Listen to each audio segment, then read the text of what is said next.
Lorsque le gouvernement donne à quelqu'un ou à une organisation la permission d'utiliser votre terre ou les ressources naturelles, ce qui peut vous obliger à quitter votre terrain, ils doivent discuter des options pour éviter et minimiser les impacts négatifs. Ils doivent vous donner des renseignements avant de prendre des décisions et vous donner ainsi qu'à votre communauté l'occasion de discuter et d'accepter les options. Si les impacts sont inévitables, vous avez le droit à une juste compensation pour couvrir vos pertes. Lorsque vous déménagez dans une nouvelle résidence ou un nouvel emplacement, cette opération est appelée réinstallation. Les gouvernements accordent souvent ce type d'autorisation pour des projets comme un barrage, une centrale électrique, des lignes de transmission ou d'autres grands projets. De tels projets peuvent présenter des risques très élevés ayant des impacts sociaux et environnementaux. Ces impacts peuvent être évités et dans la mesure du possible, le promoteur doit viser à éviter la réinstallation. Lorsqu'un projet comme celui-ci se produit, il y a 3 principaux groupes impliqués. Votre gouvernement, qui a approuvé le projet et joue un rôle important dans la réinstallation et oblige le promoteur à rendre des comptes. Les développeurs des projets qui exécutent le projet, ils peuvent faire partie du gouvernement, des sociétés d'ingénierie et de construction, des banques ou des financiers. Ensuite, il y a les personnes touchées, qui peuvent être des gens comme vous, ou votre communauté et les communautés environnantes qui seraient touchées directement ou indirectement par le projet. Pour protéger les personnes touchées, les promoteurs de projets et le gouvernement doivent veiller à ce que les communautés touchées soient fortement impliquées. Cela veut dire impliquer les femmes, les jeunes, les autochtones, les minorités ethniques et les personnes handicapées.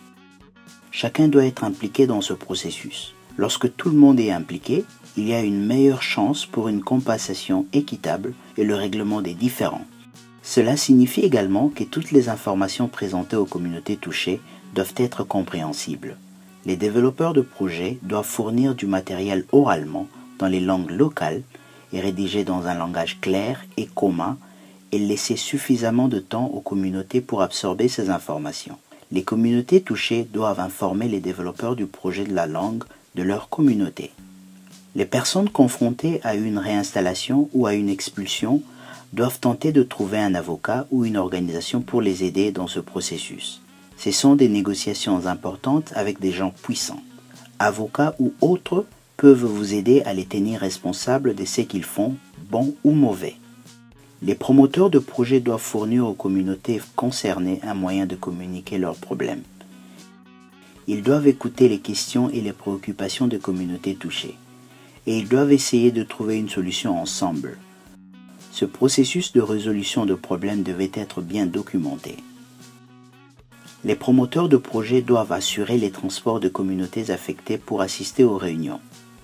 Les promoteurs de projets doivent permettre aux communautés touchées de participer au processus décisionnel.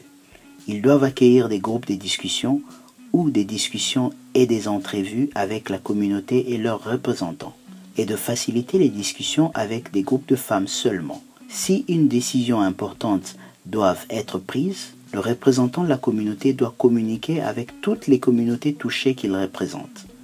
Les promoteurs de projets doivent donner aux communautés affectées suffisamment de temps à travers les processus communautaires avant de prendre une décision.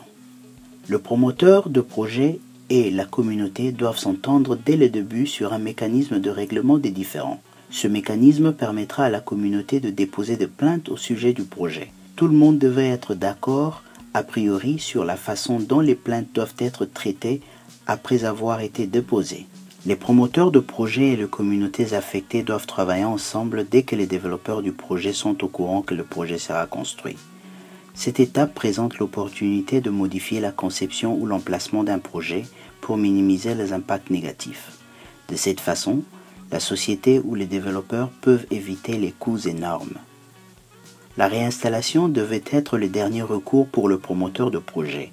Cette réinstallation devrait intervenir après avoir exploré toutes les autres options possibles. Si la réinstallation est inévitable, les promoteurs de projets et ou le gouvernement doivent fournir une compensation et une protection aux communautés touchées. Si les gens sont obligés de quitter leur terre contre leur gré et sans aucune compensation, aucune protection juridique ou autre, on appelle cela l'expulsion forcée, pas la réinstallation.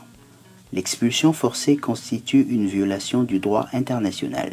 Si les gens acceptent de déménager, les promoteurs et les communautés touchées doivent élaborer un plan d'action en matière de rémunération et de réinstallation. Le plan d'action de réinstallation explique les mesures qui seront prises pour réinstaller et indemniser correctement toutes les familles touchées.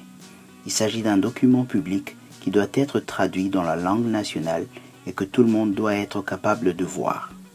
Ensuite, le promoteur du projet négociera une entente de réinstallation et d'indemnisation avec chaque ménage.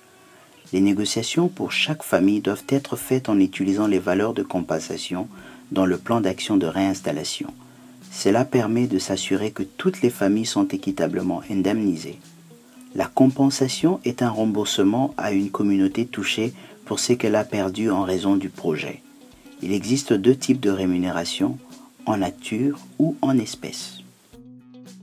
La compensation en nature, c'est lorsque les promoteurs de projets construisent de nouvelles maisons ou des collectivités pour les familles touchées et fournissent aux communautés l'accès aux ressources naturelles telles que l'eau, les forêts et d'autres terres. Ils vont construire les écoles, les hôpitaux, les églises, les marchés et toute autre chose perdue dans le déménagement. L'élément le plus important pour la compensation en nature est la terre pour la terre. La compensation en espèces est la valeur monétaire pour ce qui a été perdu. C'est de l'argent pour les maisons, les bâtiments, la terre, les jardins, les arbres fruitiers et les étangs de poissons qui sont perdus. C'est aussi pour des moyens de subsistance perdus tels que l'agriculture, la chasse, l'artisanat, la poterie et toutes les autres activités qui génèrent des revenus. Pour les familles qui ont toujours vécu de la terre, la rémunération en espèces rend généralement ces familles plus pauvres, pas plus riches, parce que les valeurs de remplacement du gouvernement sont généralement inférieures aux valeurs du marché. Habituellement, l'argent remis ne suffira pas à reconstruire, car les prix de terrain et de matériaux augmentent autour du projet.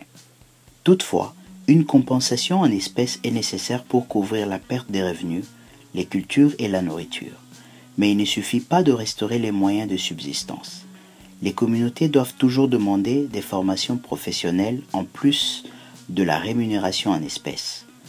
Les communautés touchées doivent s'assurer que l'argent qu'elles reçoivent pour les choses perdues est égal à la valeur du marché.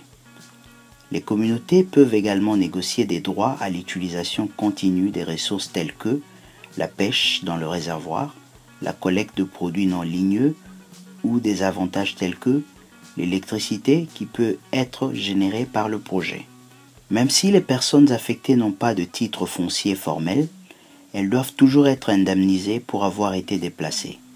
Dans les nouvelles communautés de réinstallation, ces personnes doivent recevoir des titres fonciers et des titres actifs, ce qui inclut la reconnaissance des chefs de ménage masculins et féminins sur le titre. La réinstallation doit être terminée et la compensation doit être convenue avant la construction. Au cours de la construction, les concepteurs du projet surveilleront et évalueront les impacts du projet en utilisant des jalons convenus. Les jalons du projet sont convenus, les documents juridiques signés, pendant les négociations des rémunérations et utilisés pour suivre les résultats contre les promesses avec le promoteur du projet, les banques et le gouvernement. Les communautés touchées doivent être mises à jour et informées de tout progrès. Si votre collectivité ne reçoit pas un traitement équitable et juste, vous avez des options pour obtenir une juste compensation en utilisant le mécanisme de plainte établi pour le projet. C'est une bonne pratique commerciale de résoudre les problèmes au niveau de projet et pour les développeurs et la communauté de maintenir des bonnes relations. Lorsque les problèmes ne sont pas résolus, la justice peut être saisie avec l'aide d'un avocat ou d'un partenaire d'ONG. En suivant ces procédures, votre communauté peut obtenir une meilleure rémunération pour ce que vous avez perdu lors d'un projet comme celui-ci.